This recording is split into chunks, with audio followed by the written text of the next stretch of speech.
तो जब शिष्य सुतीक्ष्ण जी ने अगस्त्य जी से ये पूछा कि भगवान, मोक्ष कर्म से प्राप्त होता है अथवा ज्ञान से प्राप्त होता है अथवा दोनों से प्राप्त होता है? हमें संदेह हो रहा है, आप निश्चित करके एक सिद्धांत का प्रतिपादन करें। क्या करने से कल्याण होगा? तो महर्षि अगस्त्य जी कहते हैं, यहां अगस्ती कहा गया है, अगस्ती और अगस्त्य महर्षि एक ही हैं, उसमें भ्रम करने की आवश्यकता नहीं है। वो कहते हैं कि सुतीक्ष्ण उभाभ्यामेव पक्षाभ्याम यथाखे पक्षिणां गतिः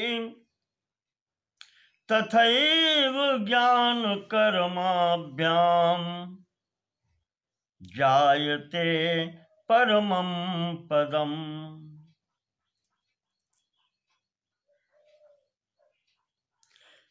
कहते हैं सुतीक्ष्ण, जिस प्रकार से कोई भी पक्षी एक पंख से नहीं उड़ सकता, उड़ने के लिए उसे दोनों पंखों की आवश्यकता होती है, इसी प्रकार से जिसे मोक्ष प्राप्त करना है, उस प्राणी के लिए, उस जीव के लिए, उस साधक के लिए ज्ञान और कर्म दोनों की आवश्यकता है।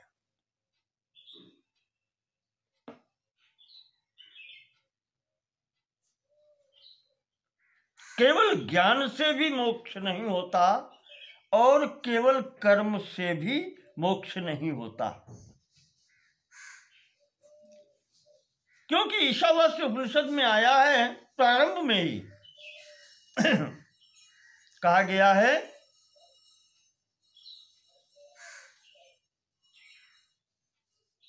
द्वितीय श्लोक, पहले में तो है ईशावास्यमिदं सर्वम,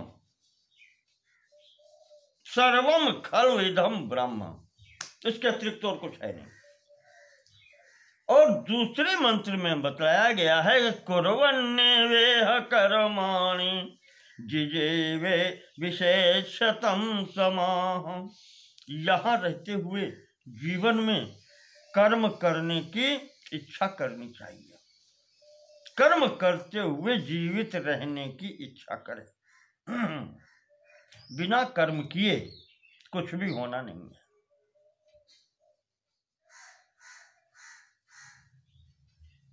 कर्म आवश्यक है, ज्ञान प्राप्त करने के लिए भी कर्म ही करना पड़ता है।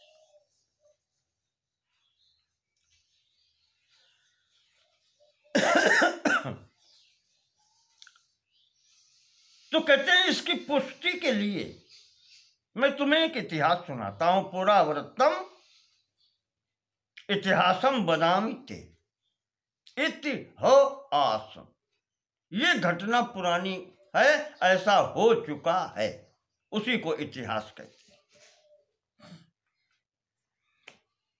पुरानी घटना है, मैं बताता हूं।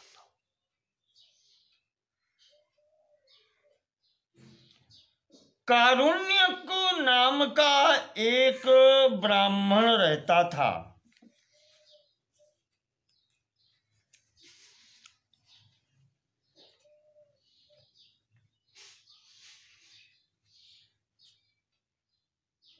कारुण्य नाम का एक बालक था, उनके पिता का नाम था अग्निवेश्य।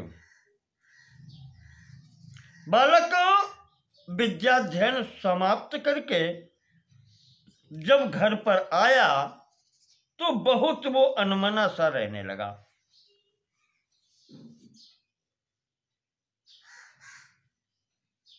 कोई कार्य नहीं करता है, आलस में इधर उधर पड़ा रहता है। पिता ने जब देखा तो अग्निवेश जी ने पूछा कि मैं तत्पुत्र कुरुषे पालनम न स्वकर्मणः। पुत्र तुम ये कर क्या रहे हो? ब्राह्मण हो, ब्राह्मण घर में उत्पन्न हुए हो, अपने कर्तव्य कर्मों का भी पालन नहीं कर रहे हो, क्यों?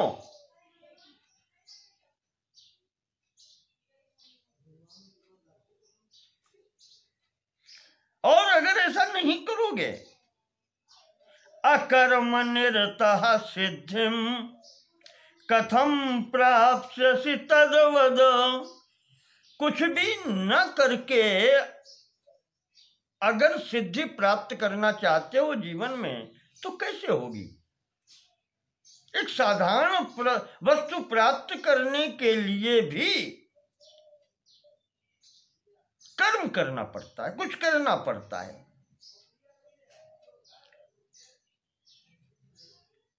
हमारे मानव जन्म का लक्ष्य है मोक्ष प्राप्त करना, सिद्धि यही है।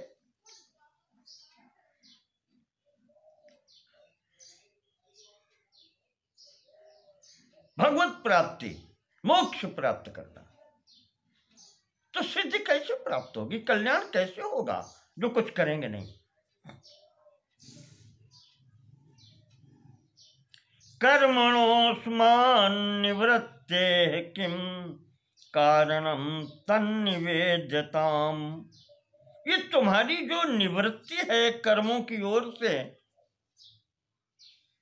जो ये आलस्य है, जो कर्तव्य कर्म से भी तुम अलग हो रहे हो, क्या कारण है बतलाओ? तो वो बच्चा कहता है, वो बालक कहता है, पिताजी यावज्जीवम अग्निहोत्रम नित्यं संध्यामुपासयेत् प्रवृत्ति रूपो धर्मोऽयं श्रुत्या स्मृत्या च चोदितः। स्मृति कहती है, हमारा वेद कहता है एक स्थान पर कि जब तक जीवित रहें, यावत जीवम अग्निहोत्रम नित्यम संध्याम उपासयेत। होम इत्यादि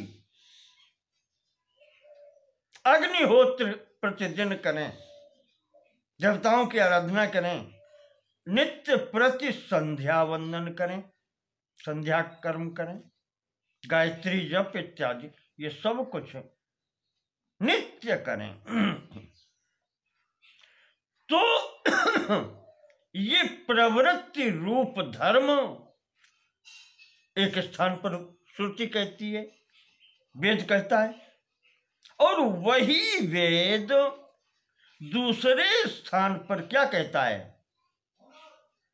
न धनेन भवेन मोक्षः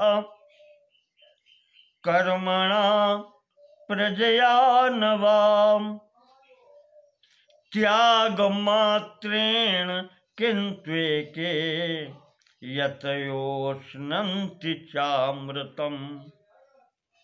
वही कहता है मंत्र कि धन से मोक्ष नहीं होता, कर्म करेंगे धन तो धन प्राप्त होगा, धर्म कर्तव्य का पालन करने से अर्थ, अर्थ से कामना सिद्धि, और तब ये होगा। पर दूसरी श्रुति कहती है कि न अर्थ से मोक्ष की प्राप्ति होगी, न कर्म से मोक्ष की प्राप्ति होगी, और न संतान उत्पन्न करने से अर्थात संसार में प्रवेश करने से मोक्ष की प्राप्ति होगी। ये भी कैवल्य उपनिषद, महानारायणोपनिषद इत्यादि में आया है, न कर्मणा न प्रजया धनेन, प्रजा से, संतान से भी नहीं, धन से भी नहीं, कर्म से भी नहीं, त्यागे नैके अमृतत्वमानसु,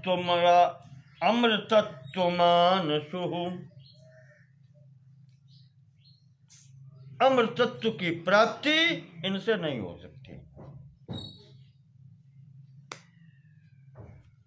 तो महाराज ये कहते हैं सब कुछ छोड़ जो देता है, त्याग मात्रेण किंतु एके, व्यक्ति अगर मुक्ति प्राप्त करना चाहता है तो त्याग मात्रेण, विरक्ति से प्राप्त होगी, वैराग्य से प्राप्ति होगी,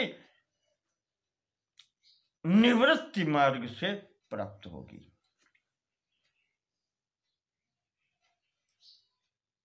तो पिताजी मुझे अब यही समझ में नहीं आता कि मैं किस मार्ग का अनुसरण करूं, मैं इधर जाऊं या इधर जाऊं, कर्मों में प्रवृत्त हो जाऊं या कर्मों का त्याग कर दूं। ये भ्रम है, ये संदेह है, इसका निवारण नहीं हो रहा। ये अगर निर्णय हो जाए यथार्थ मार्ग कौन सा है, तो उस पर चला जाए।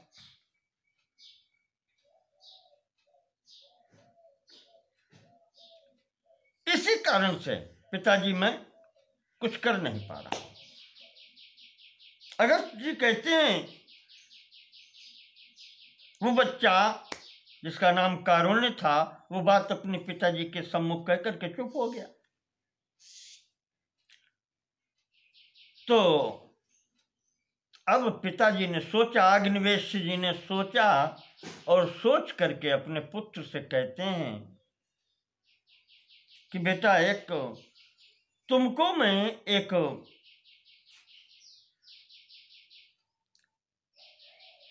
कथा सुनाता हूं,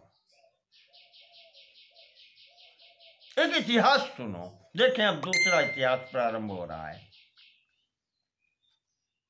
कहते हैं मैं तुम्हें एक इतिहास सुना रहा हूं, उसको सुनो और उसको समझो, उसका भाव समझो, और फिर निश्चय स्वयं करो। शृणु पुत्र कथाम एकाम तद अर्थम हृदयेऽखिलम मत्तोवधार्य पुत्रत्वम यथेच्छसि तथा कुरु। मुझसे कथा सुनो और तदर्थम हृदय अखिलम विचार दे, उसका संपूर्ण भाव अपने से निर्धारित करो और फिर चिंतन मनन करके यथेच्छस तथा कुछ जो इच्छा हो करो।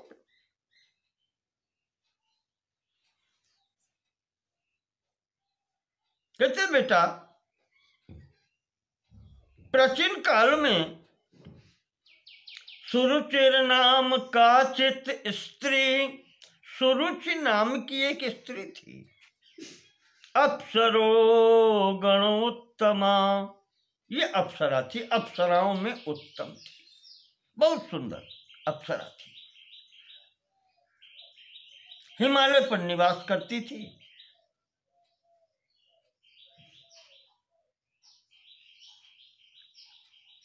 एक बार उसने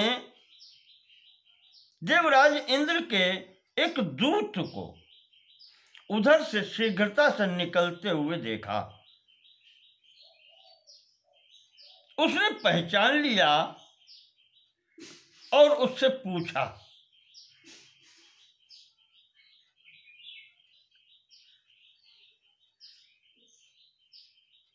कि भाग्यवान, तुम इतनी शीघ्रता से कहां जा रहे हो? इतनी क्या शीघ्रता है कि तुम भागे जा रहे हो? कारण क्या है? तो वो देवदूत कहता है कि देवी, वैसे तो समय नहीं है, पर मैं तुम्हें बताए देता हूं कि एक राजा अरिष्टनेमि नाम के हैं, वो तपस्या कर रहे हैं बैठे हुए। वीतरागो हो गए, संपूर्ण राज्यपाट उन्होंने, घर गृहस्थी सब छोड़ दिया और सब छोड़ करके विरक्त होकर के गंधमादन पर्वत पर तपस्या कर रहे हैं।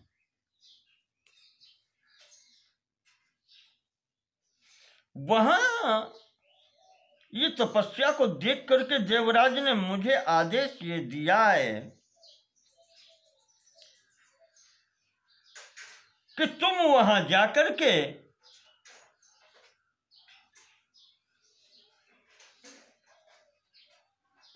राजा अरिष्टनेमि को विमान पर बिठा करके यहां स्वर्ग लोक में ले आओ, ये मुझे आदेश हुआ है। तो देवी, मैं वहां गया विमान लेकर के, राजा से संपूर्ण बात निवेदित की।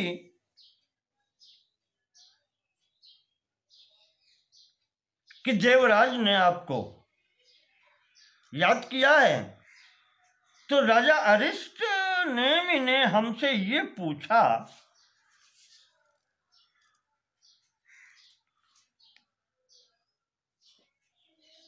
कि ठीक है, देवराज का आदेश है, मैं चलूंगा तुम्हारे साथ, पर एक बात बताओ देवदूत, गुणा दोषाश्च के तत्र स्वर्गे बद ममाग्रतः। उस स्वर्ग लोक के गुण और दोष दोनों बतलाओ देवदूत, तब मैं तुम्हारे साथ चलूंगा। तो वो देवदूत बता रहा है कि सुरुचि, मैंने राजा के समक्ष संक्षेप में उस स्वर्ग का सार बता दिया। क्या बताया? कि स्वर्गे पुण्यस्य सामग्र्या भुज्यते परमं सुखम। जो व्यक्ति अपने पुण्य कर्मों के द्वारा सुख अर्जित करता है, उसका उपभोग वो स्वर्ग में करता है। अब इसमें 3 श्रेणियां हो जाती हैं। जो अधिक, वही है, अधिक पुण्य किए हैं वो अधिक भोगता है, कम किए हैं वो कम भोगता है, और जिसने अणुमात्र किया है वो उतनी देर के लिए भोगता है। बस इतना ही है। और अंततः क्षीणे पुण्ये विशन्ते तम मरते लोकम च मानवा। राजन, जब उसके संपूर्ण पुण्य कर्मों का फल क्षीण हो जाता है, तब उसके सुख का भी अभाव हो जाता है, और उससे जो यहाँ पर स्वर्ग लोक में निवास उसका छूट जाता है, और ऐसा व्यक्तित्व फिर पृथ्वी पर आकर के जन्म लेता है। जय गीता में भगवान ने कहा है, क्षीण पुण्य मर्त्यलोकम विशन्ति। पुण्य के क्षीण होने पर उस तेतम भुक्त्वा स्वर्गलोकम विशालम क्षीणे पुण्य, उस पुण्य के बल पर उस स्वर्ग को, लोक को भोग करके पुण्य समाप्त हो जाने के पश्चात पुनः यहां आना पड़ता है। फिर वो कर्म के चक्र में पड़ जाता है। तो राजा अरिष्टनेमि कहते हैं कि नेच्छामि देवदूताहं स्वर्गम ईदृग विधम फलम। तो हे देवदूत, देवराज से कहना कि मैं ऐसा स्वर्ग नहीं चाहता। न ईदृग विधम फलम नेच्छामि, मैं ऐसा फल नहीं चाहता, मैं स्वर्ग लोक की कामना नहीं रखता। मैं और उग्र तपस्या करूंगा और तपस्या करके कलेवरम, इस शरीर त्यक्ष्यामि अहम अशुद्धम ही जीर्णाम त्वचमिवोरगः, जैसे सांप अपनी त्वचा, अपनी खाल, केचुली जिसको कहते हैं, छोड़ देता है, इस प्रकार से मैं यह जो शरीर है, अशुद्ध है शरीर, इसका त्याग कर दूंगा, नहीं जाऊंगा तुम्हारे साथ में। इसलिए आप अपना विमान लेकर के वापस चले जाएं, मुझे नहीं जाना है। देवदूत कहता है कि देवी, मैंने ये सुना तो आकर के देवराज इंद्र से सब निवेदन कर दिया जो राजा ने कहा।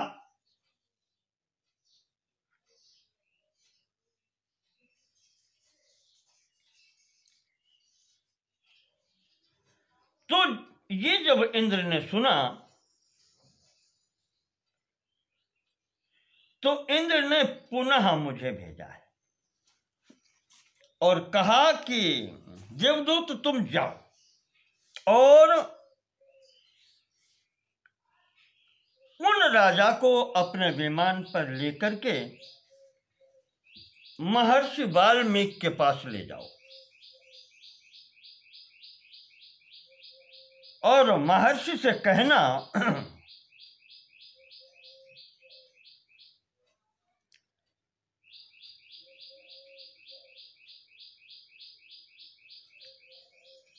कि महर्षि आप सब कुछ जानते हैं, मेरी ओर से कहना कि देवराज ने कहा है, महर्षि त्वं विनीताय राज्ञे सुमयि वीतरागिणे, यह राजा जो समस्त सांसारिक कार्यों से विरक्त हो चुका है, न स्वर्गम इच्छते, इसे स्वर्ग लोक की भी इच्छा नहीं रही, अर्थात लौकिक और स्वर्गीय सुख सबसे विरक्त हो चुका है ये।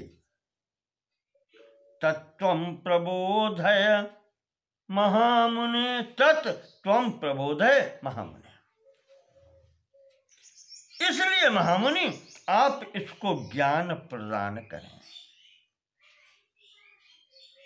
या तत्त्वं प्रबोधय, इसको ज्ञान से तत्व का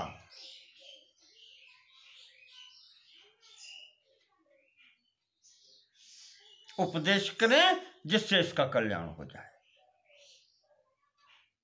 तेन संसार दुखार्तो मोक्ष में शत चक्रमात्, इत्युक्त्वा देवराजेन प्रेषितो हम तदंतिके।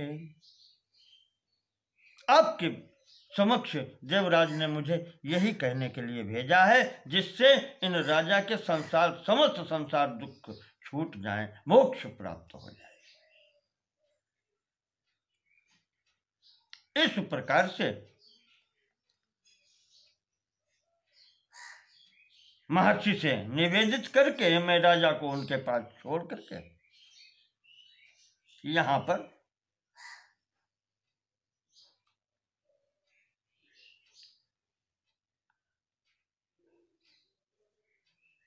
आना चाहता था। तो वहीं राजा जब पहुंचते हैं समक्ष,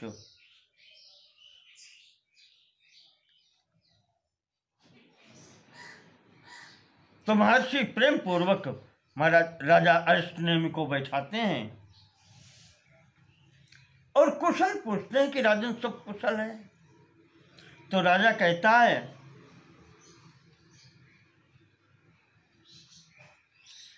कि महाराज आप सब कुछ जानने वाले हैं, त्रिकालज्ञ सर्वज्ञ तुम, गति सर्वत्र तुम्हारी, ये स्थिति है। भगवान धर्म तत्वज्ञ ज्ञात ज्ञेय विदाम्बर, जो कुछ ज्ञात है और जो ज्ञात करना है ये वस्तु है, वो सब कुछ आप जानते हैं। अब मैं जब आपके समक्ष आ ही गया तो महर्षि अब तो कुशल है ही, सब कुशल ही कुशल है। अकुशलता कहाँ से हो सकती है? कृतार्थो हम भवदृष्टया, आपको देख करके ही मैं कृतार्थ हो गया, दर्शन प्राप्त करके ही मैं कृतार्थ हो गया। तो अब तो सब कुशलता ही कुशलता है। तद एव कुशलम मम, अब तो मेरी कुशलता ही है।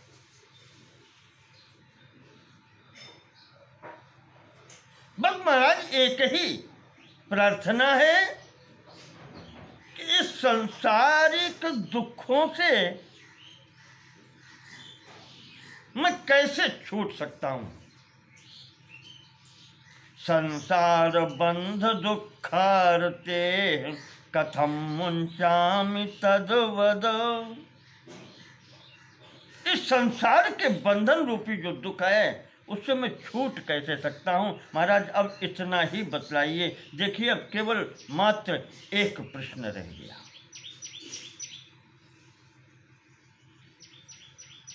प्रथम 3 प्रश्न आए,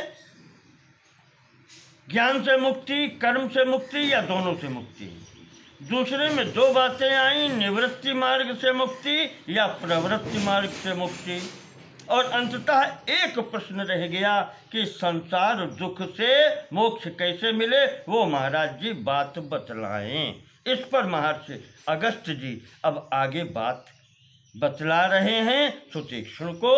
और यहाँ वाल्मीकि जी और इस नेमी का संवाद प्रारंभ होता है।